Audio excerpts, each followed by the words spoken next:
Bismillah, innal hamdalillah nahmaduhu wa nasta'inuhu wa nastaghfiruh wa na'udzu billahi min syururi anfusina wa sayyiati a'malina.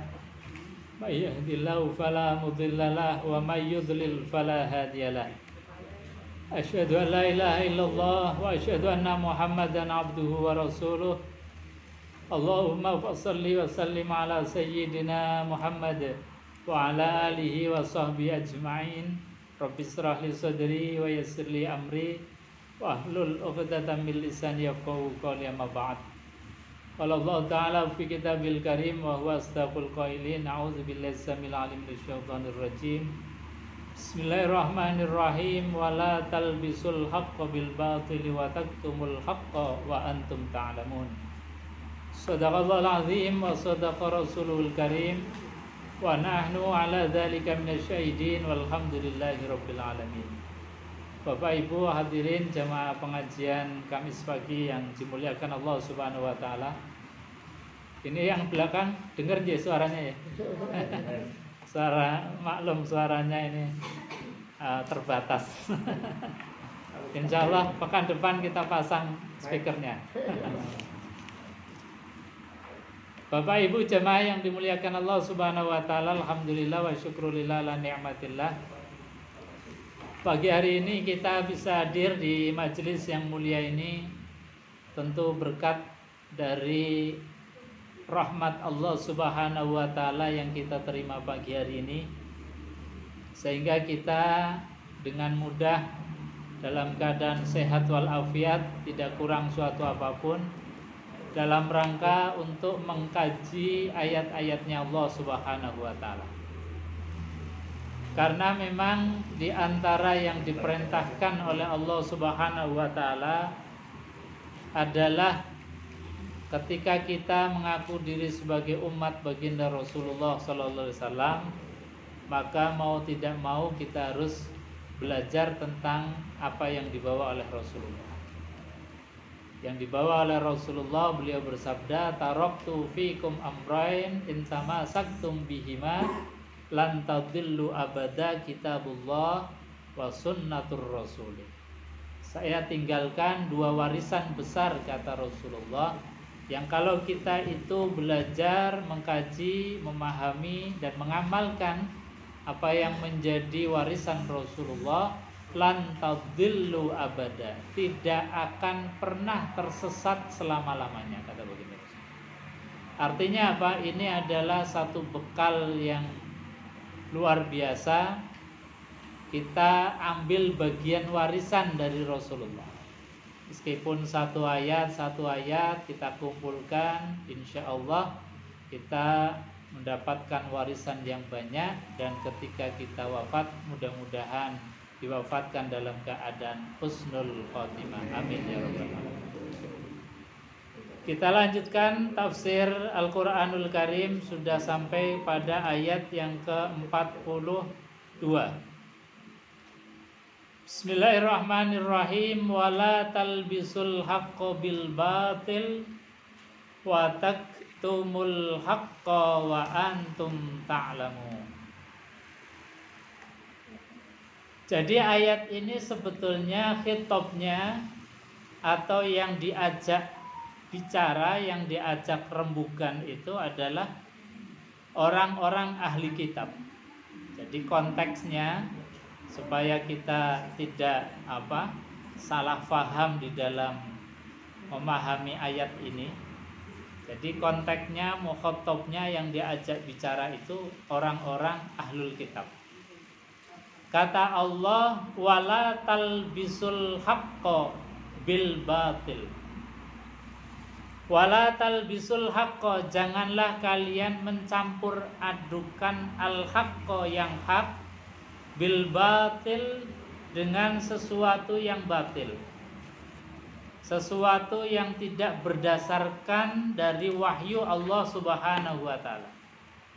Jadi di dalam Al-Qur'an di sini yang dimaksud dengan al-haqqah adalah sesuatu yang diturunkan oleh Allah Subhanahu wa taala, yaitu kitab-kitab Zabur, Taurat dan Injil yang ketika itu Taurat, Zabur dan Injil itu sudah mulai ada perubahan-perubahan.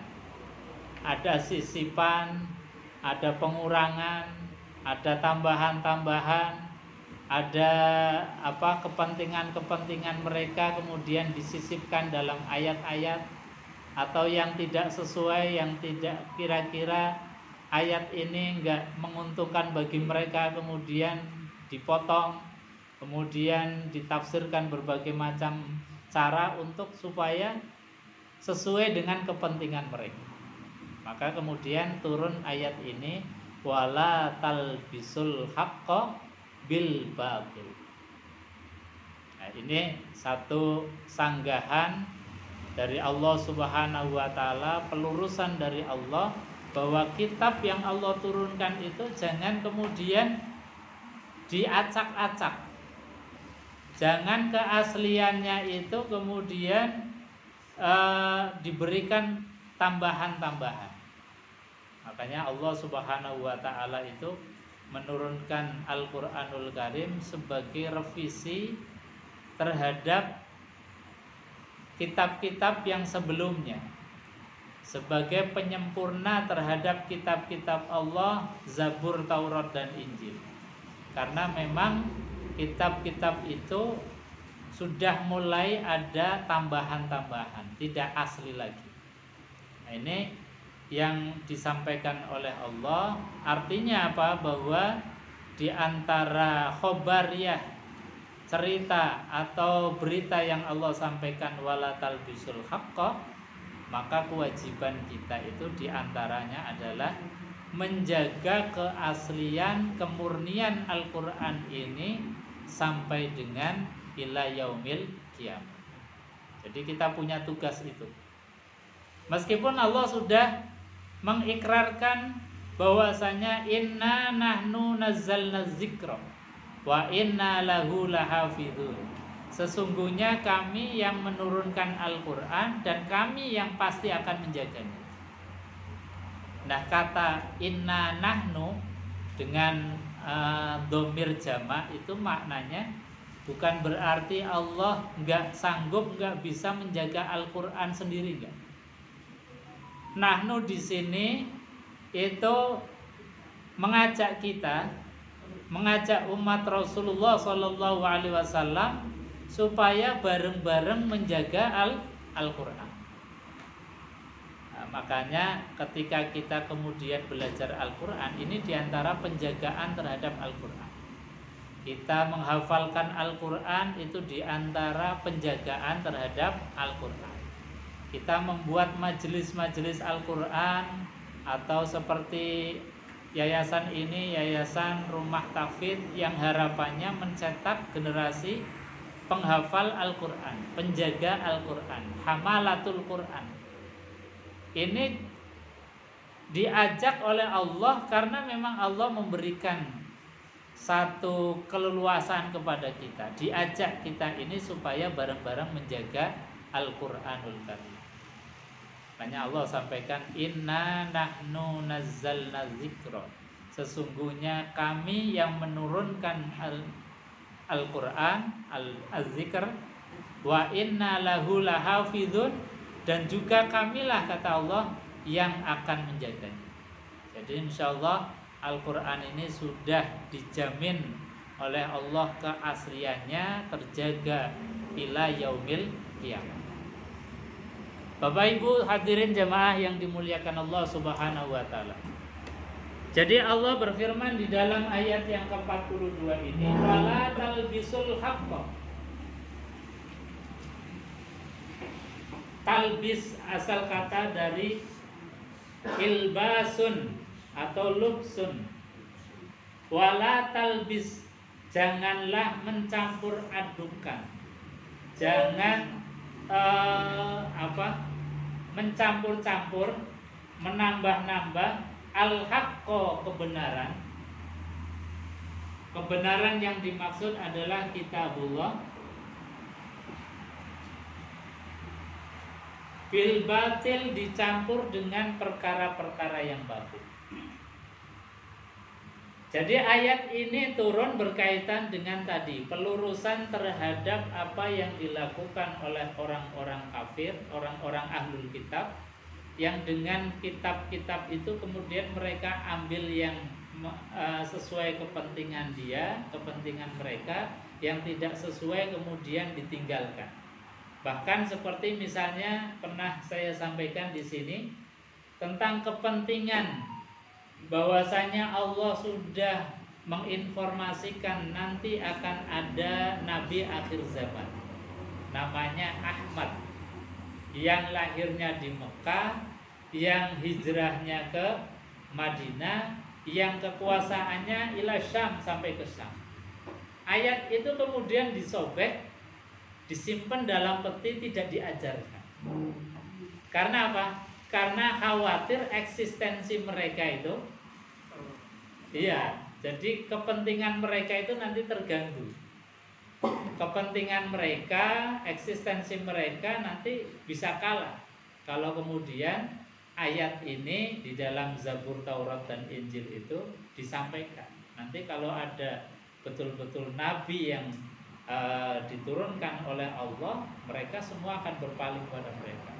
Dan akhirnya apa? Mereka nggak punya kekuasaan lagi. Jadi sekali lagi bahwa mereka juga tadi ngambil milih-milih ayat itu yang sesuai dengan kepentingan. Itu namanya ilbas al-haq bil batil. Jadi mencampur adukan itu bermakna bisa nambah, bisa mengurang, menyisipi, atau tadi menyimpan, tidak mengabarkan, tidak mengajarkan kepada umat. Makanya yang bagus itu kita ngaji ya urut-urut dari awal sampai akhir, tidak ada ayat yang tidak diterangkan. Kalau ngaji umum kan biasanya tematik. Kita khitanan, ya bahasanya khitan. Kita nikahan, ya bahasanya nikah. Pas kita takziah juga ayatnya yang dibahas tentang ayat kematian. Itu kan pilih-pilih. Padahal ayatnya dalam Quran itu ribuan. Makanya jangan sampai kemudian diantara yang diingatkan, jangan sampai ilbasul haqq bil batil. Nyimpen. Wong Quran ayatnya banyak kok, yang diajarkan cuma itu. Nah, ini diantara sirriyahnya para ulama itu, kenapa kita itu yang bagus itu ngaji runtut. Ngaji runtut itu ya dari awal sampai akhir. Mungkin kadang-kadang ya kita mendapatkan tema-tema yang enggak menarik misalnya, atau tema-tema yang mungkin kita pas lagi enggak butuh, atau tema-tema yang mungkin secara sosial itu kita enggak suka. Ini ya kita harus pelajari supaya tidak masuk pada ilbasul haqq bil batil. Jadi jangan menyembunyikan. Seperti cerita bapaknya Ka'bul Ahbar itu, beliau kan ahlul kitab. Ketika Ka'bul Ahbar kecil itu diajarkan, itu tidak diajarkan ayat-ayat tentang kenabian Rasulullah SAW. Ka'bul Ahbar tahu setelah bapaknya meninggal. Dia menyimpan satu peti, yang di dalam peti itu ada suhuf-suhuf, jadi lembaran-lembaran tadi yang isinya khobar tentang kenabian baginda Rasulullah SAW. Makanya Ka'bul Ahbar itu orang yang termasuk paling tahu Nabi Muhammad SAW, sampai kemudian meneliti betul Nabi Muhammad itu lahir di Mekah, ya sudah betul. Muhammad itu hijrahnya ke Madinah, betul. Jadi Ka'bul Ahbar itu sezaman dengan Rasulullah. Tapi beliau beriman karena apa? Masih kurang satu lagi. Cirinya kenabiannya Nabi Muhammad adalah wasultanuhu bisyam. Kerajaan atau kekuasaannya sampai ke Syam. Sampai Nabi Muhammad meninggal dunia, itu Islam masih seputar Mekah, Madinah. Makanya Ka'bul Ahbar itu belum beriman. Imannya Ka'bul Ahbar itu setelah zaman Umar bin Khattab, yang kekuasaan Umar bin Khattab itu sampai ke Syam. Baru kemudian Ka'bul Ahbar itu beriman, oh ternyata benar bahwasanya apa yang disampaikan di dalam kitab itu benar, Muhammad adalah nabi yang terakhir. Karena apa? Karena cirinya itu sudah diterangkan, mauliduhu di Makkah, wa hijratuhu bil Madinah, wa sultanuhu bisyam. Ini sudah lengkap yang dikabarkan oleh kitab-kitab terdahulu. Jamaah yang dimuliakan Allah Subhanahu wa taala, makna dan pesan yang terkandung di dalam ayat ini juga, meskipun tadi khitobiahnya, sasaran awalnya itu sebetulnya pelurusan terhadap ahlul kitab, tapi bisa kita jadikan sebagai pelajaran bagi kita, bahwasanya kita tidak boleh kemudian mencampur adukan al-haq bil batil. Yang hak harus kita katakan hak, yang batil harus kita katakan batil. Kata baginda Rasulullah, "Qulil haqqo walau kana murra." Katakan yang hak itu hak walaupun kadang-kadang pahit sekali, menyakitkan. Maka kita harus menyampaikan apa adanya. Ya, meskipun kita tentu dengan cara-cara yang baik. Cara-cara yang ya bisa, kalau misalnya nggak frontal, kita bisa dengan model seperti Nabiullah Ibrahim alaihissalam. Jadi Nabi Ibrahim itu ketika dituduh dan ditanya, "Ibrahim, kamu yang menghancurkan semua berhala-berhala itu." Kata Nabi Ibrahim dengan bahasa yang ya tidak menjawab secara langsung, juga tidak berdusta. Jadi bahasanya bahasa politis. Politis itu ya cari kalimat yang tidak sampai dusta, tapi bisa menjawab dengan tepat. Itu bahasa-bahasa politis. Artinya Nabi Ibrahim itu ketika ditanya, "Ibrahim, kamu yang menghancurkan berhala-berhala itu ya?" Maka dijawab oleh Ibrahim bukan ya atau tidak, tapi beliau dengan bahasa politis, tanyakan saja kepada yang membawa kampak itu. Karena yang Nabi Ibrahim itu setelah menghancurkan berhala-berhala kecil itu, kampaknya ditaruh, dikalungkan di berhala yang paling besar. Kemudian ketika dijawab oleh Ibrahim, tanyakan saja kepada berhala yang besar yang bawa kampak. Gila ya Ibrahim, saya harus tanya kepada berhala yang gak bisa bicara. Nah, baru Ibrahim kemudian menyampaikan argumentasi yang menohok kepada mereka. Lah sudah tahu gak bisa ngomong kok disembah, sudah tahu gak bisa apa-apa kok masih disembah. Ini kan berarti argumen yang luar biasa, cerdas. Jadi argumentasi jawaban Nabi Ibrahim yang tadi dengan bahasa politis yang tidak berbohong, tapi sekaligus membawa kepada argumen yang logis. Jadi setelah kemudian ditanya, kenapa saya harus bicara dengan berhala yang besar, wong itu nggak bisa ngomong.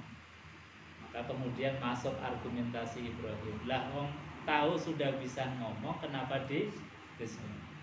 Akhirnya mereka semakin tambah marah dan Ibrahim kemudian dibakar di tanah yang lapang itu. Kemudian Allah selamatkan, ya naru kuni bardau wassalam. Itu kalau kita nggak bisa menyampaikan al-haq dengan secara terang-terangan, bisa dengan tadi dialektis, dengan bahasa-bahasa politis yang kira-kira nggak sampai dusta, tapi bisa menjawab kalau seandainya kita itu misalnya tidak bisa. Seperti misalnya Al-Imam Syafi'i dulu ketika zaman ketika Imam Syafi'i itu disuruh untuk mengakui bahwasanya Quran itu bukan qadim. Quran itu dianggapnya sebagai hawadis. Maka oleh pemerintah saat itu yang mengatakan bahwasanya Quran itu qadim harus ditangkap.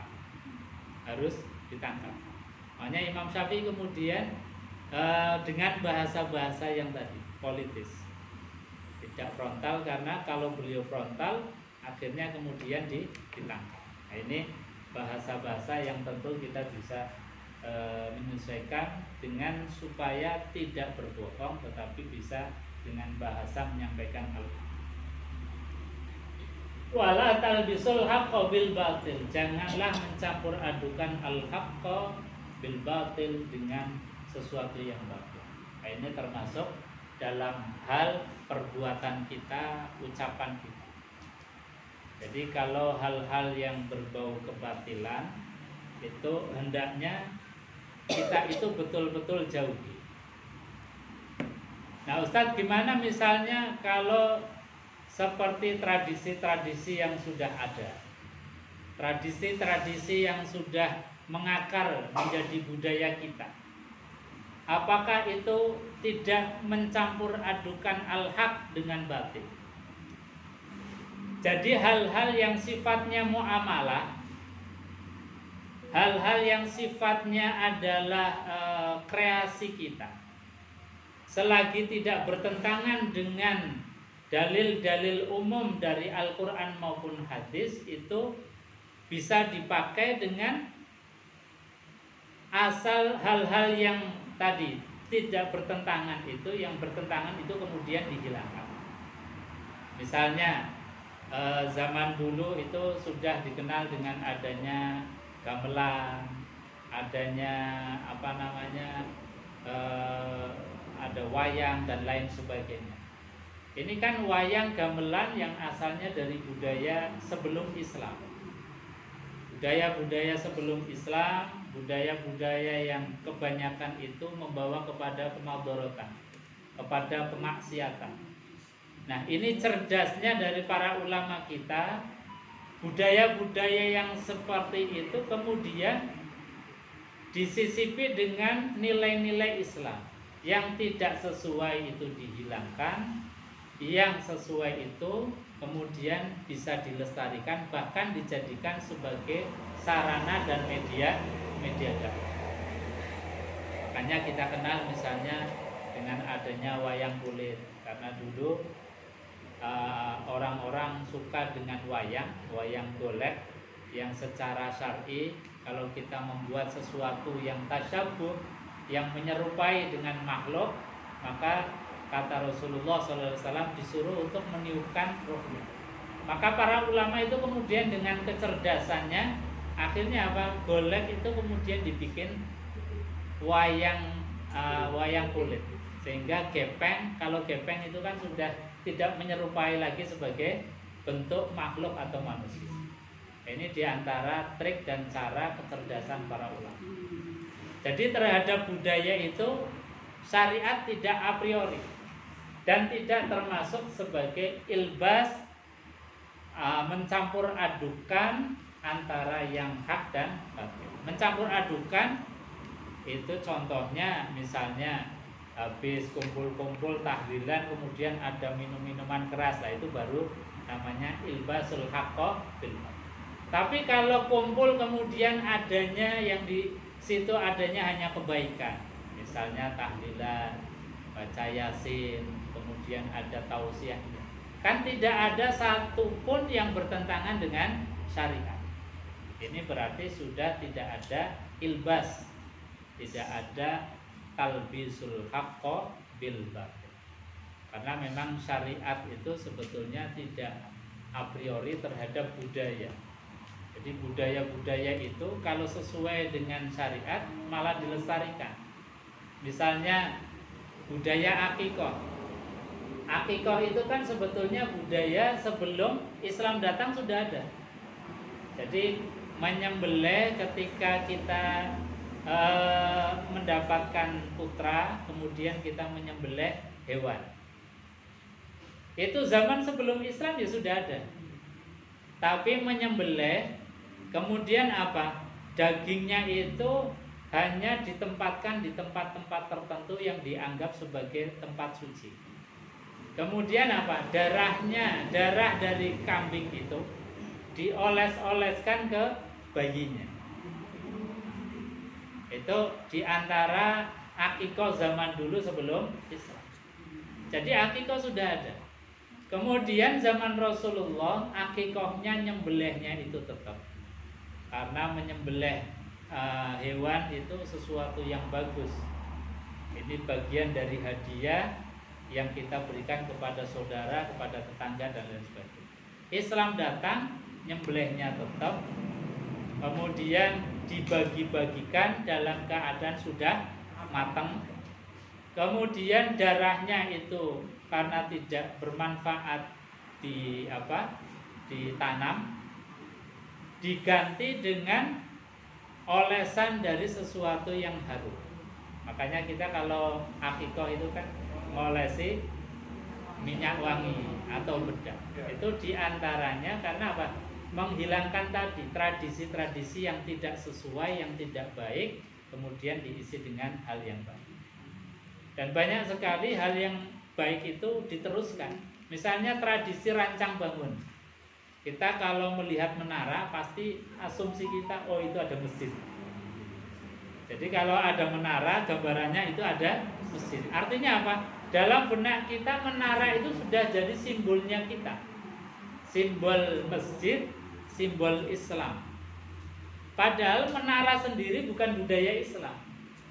Menara itu budayanya Majusi. Ya, jadi Majusi itu adalah orang yang menyembah api. Api itu bahasa Arabnya narun. Tempat menyimpan api namanya manarun. Kemudian dikenal dengan menara.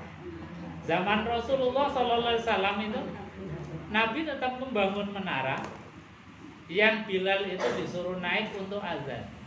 Jadi apinya di gua yang tidak sesuai dengan syariat itu dihilangkan, diganti dengan sesuatu yang sejalan sesuai dengan syariat. Jadi menara Bilal suruh naik untuk azan. Makanya terhadap apapun itu tidak a priori. Jadi jangan kemudian di zaman Nabi nggak ada, kita nggak boleh.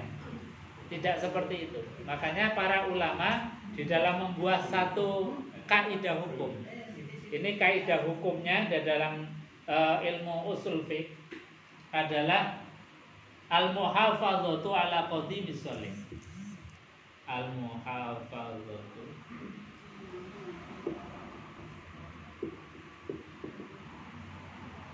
ala qadimis sholih. Ini prinsip yang para ulama itu menjadikan hal-hal yang tradisi-tradisi masa lalu itu bisa untuk dilestarikan. Karena tradisi itu bagian dari perjalanan hidup manusia yang kalau baik itu bisa dilestarikan, bahkan digunakan untuk sarana dakwah kita. Al-muhafadzatu ala qadimis sholih, menjaga tradisi perkara-perkara yang dulu, yang qadim, as-sholih, yang baik. Wal ahdu bil jadidil aslah. Jadi wal ahdu, dan mengambil tradisi baru yang juga baik. Tradisi baru misalnya apa ya? Tradisi kita punya HP, tradisi kita punya sekolah. Sekolah itu kan bagian dari tradisi yang baru. Di zaman Rasulullah SAW itu nggak ada tradisi sekolah, nggak ada tradisi kuliah. Jadi zaman itu belum ada. Di zaman Nabi itu para sahabat ngajinya ia baru hanya di sufa. Sufa itu di emperan masjid. Maka kemudian dikenal dengan orang-orang tasawuf. Tasawuf itu diantaranya dari asal kata suf. Suf itu orang-orang yang belajar bersama Nabi di emperannya masjid. Itu zaman Rasulullah SAW. Jadi belum ada tradisi sekolah. Bahkan sekolah sekarang dari mulai playgroup sampai dengan S1, S2, S3. Jadi kalau kita itu mengacu kepada Nabi, itu semuanya bid'ah. Karena nggak ada Nabi yang sekolah. Jadi kalau ada orang sedikit-sedikit bid'ah ditanya jenengan sekolah mboten, jenengan kuliah mboten, lho kok sekolah mengatakan bid'ah. Makanya tidak semua hal itu kemudian dicap sebagai bid'ah. Kalaupun bid'ah itu masuk kepada bid'ah yang hasan, bid'ah yang baik. Bahkan Umar bin Khattab itu dalam keterangan Asarus Sahabat itu secara jelas ketika Umar bin Khattab mengadakan perkara yang baru, yaitu mengumpulkan sahabat untuk sholat qiyamul lail bareng-bareng. Jadi kalau zamannya Rasulullah itu kan Nabi itu qiyamul lail di masjid itu cuma beberapa hari. Kemudian selebihnya Nabi itu sholat di rumah. Sholatnya di rumah. Nah, ketika zaman Umar itu Umar melihat kok orang sholat qiyamul lail sendiri-sendiri.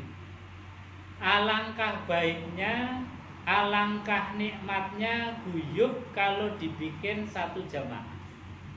Kemudian beliau Umar bin Khattab punya inisiatif untuk mengumpulkan semua kaum muslimin sholat tarawihnya berjamaah. Nah, karena berjamaah takut ada yang sepuh, ada yang sudah tua, ada yang muda, ada yang punya urusan, ada yang macam-macam. Kemudian sahabat Umar itu mempunyai inisiatif supaya qiyamul lailnya itu supaya tidak kelamaan di pondok-pondok.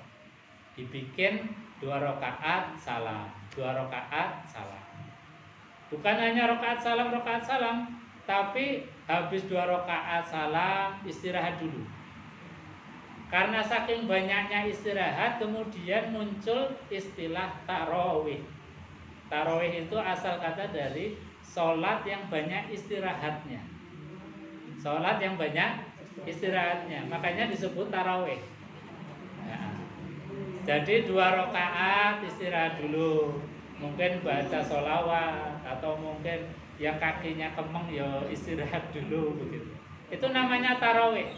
Jadi sholat yang dilakukan dengan banyak istirahat. Ini ijtihad namanya. Namanya ijtihad. Sebab apa? Kalau niru Kanjeng Nabi itu berat. Kanjeng Nabi kalau kita mau niru ya, niru betul. Yang tidak bid'ah. Yang tidak bid'ah. Itu nirunya Kanjeng Nabi itu luar biasa berat. Karena apa? Kita lihat misalnya di surat Muzammil, ya ayyuhal muzammil qumil laila illa qalila. Ini qiyamul lailnya Nabi itu modelnya ini. Ya ayyuhal muzammil qumil laila illa qalila nisfahu aw inqus minhu qalil. Wahai orang yang berselimut, bangunlah di malam hari illa qalila, kecuali sedikit. Sedikit yang bagaimana? Nisfahu, separuh. Jadi ini aslinya. Maunya Allah itu kita dikasih malam, penginnya Allah itu 50-50. Separuh untuk Allah, separuh untuk kita. Nah, separuh itu apa? Misalnya malam 8 jam. Berarti yang ideal itu 4 jam untuk kita istirahat, 4 jam jatahnya Allah, qiyamul lail. Haknya Allah. Nisfahu awin kusminhu qalila, atau kalau bisa ya yang untuk Allah diperbanyak, yang untuk kita sedikit. Karena apa? Ya karena memang semuanya milik Allah. Kita hidup ya dikasih Allah, waktu ya itu milik Allah, semuanya milik Allah. Sebetulnya kalau Allah minta itu sudah wajar sekali. Wong yang ngasih hidup ya Allah, yang ngasih rezeki ya Allah. Ketika Allah minta itu hendaknya ya sudah, wong memang miliknya Allah. Tapi karena kita manusia yang paginya juga kerja macam-macam aktivitasnya, maka Allah itu hanya minta separuh. Kira-kira kalau model Quran kuat betul. Ini modelnya Quran begitu, dan Nabi begitu, sampai disifati oleh Aisyah di dalam hadis sifat sholatnya Nabi itu kan sampai beliau itu kakinya bengkak. Kata Aisyah, jangan tanya bagusnya sholat Nabi, jangan tanya panjangnya, jangan tanya bagusnya bacaan Rasulullah. Karena apa? Saking lamanya tadi, berdiri dengan lama, ketika membaca pun bacaannya bagus dan lama. Dah model-model gini, sahabat saja sudah nggak mulai banyak yang nggak kuat. Makanya inisiatif sahabat Umar itu kemudian apa? Di pondok-pondok. Ya sudah, sholat 2 rakaat, kemudian istirahat. 2 rakaat lagi, istirahat lagi. Sampai Imam Malik itu kalau tarawih sampai 40 rakaat. Kalau di Kelenteng Sari bubar. Kalau di Kelenteng Sari bubar. Wong yang 20 saja masih dinyang. Jadi 8 rakaat. Imam Malik loh, kalau kita baca di fikih-fikihnya Imam Malik itu tarawihnya 40 rakaat. Artinya apa? Sebetulnya tarawih atau qiyamul lail salat malam itu bukan banyaknya rakaat yang dihitung.